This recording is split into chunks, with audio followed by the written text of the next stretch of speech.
মহেশখালী বড় রাখাইনপাড়া বৌদ্ধ মন্দির।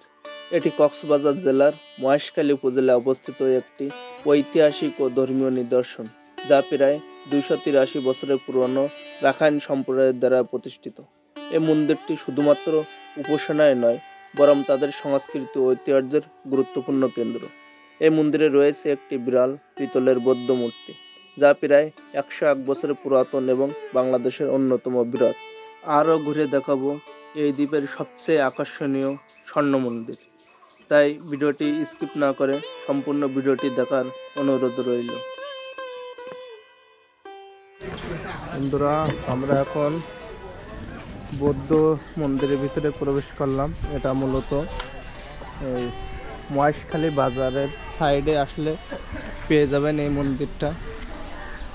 আর এখানে একটি মূর্তি দেখতে পাচ্ছি, আর এই সাইডে একটা মূর্তি, সুন্দর একটি নকশা, ছোট মন্দির আর কি। আর সামনের দিকে দেখাবো, এখানে এই ডান সাইডে সে মন্দির দেখেন কত সুন্দর। দূর থেকে বেশ আমার কাছে একটি ইউনিক লাগছে, অনেক সুন্দর। বাট আমরা এখন আসলে ভিতরে যাব, ভিতরে যাওয়ার পরে আপনাদের দেখাবো এর ভিতরের পরিবেশটা।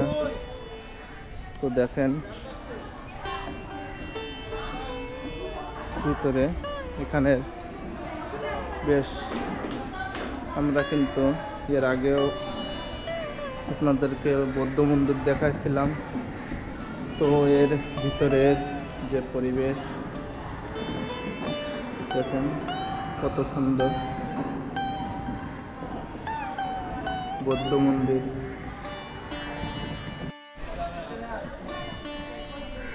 বন্ধুরা, এখানে কিন্তু বিভিন্ন জায়গার পর্যটকরা আসে।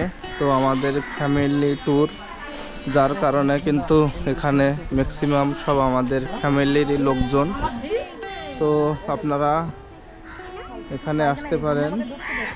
এখানে 2-3টা স্পট আছে, সবগুলোর স্পটগুলো আপনাদের সামনে আসলে তুলে ধরবো। তো পিছন সাইড দিয়ে দেখাচ্ছে, চারি সাইডে এই মন্দিরটা বেশ ভালো লেগেছে আমার কাছে।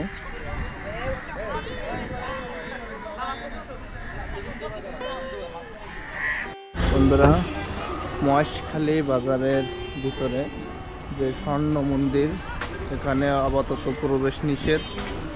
তো স্বর্ণ মন্দিরটা আমি আপনাদেরকে একটু দূর থেকে দেখাচ্ছি। এই যে ভিতরে ওই যে স্বর্ণ মন্দির, এর ভিতরে বেশ খানিকটা প্লেস, অনেক বড়। তো ভিতরে প্রবেশ নিষেধ থাকার কারণে কিন্তু আমি সেভাবে দেখাতে পারছি না। তো এই দেখেন স্বর্ণ মন্দির ওই যে ভিতরে। তো আসলে কর্তৃপক্ষের নির্দেশ না থাকার কারণে কিন্তু আমি ভিতরের পরিবেশটা বা আরও কাছ থেকে দেখাতে পারছি না। তো যতদূর ক্যামেরায় ধরা পড়ে ততদূর কিন্তু আমি আপনাদেরকে দেখাচ্ছি যে আসলে এই জায়গার এই স্বর্ণ মন্দির আর এর ভিতরের পরিবেশটা আপাতত এরকম।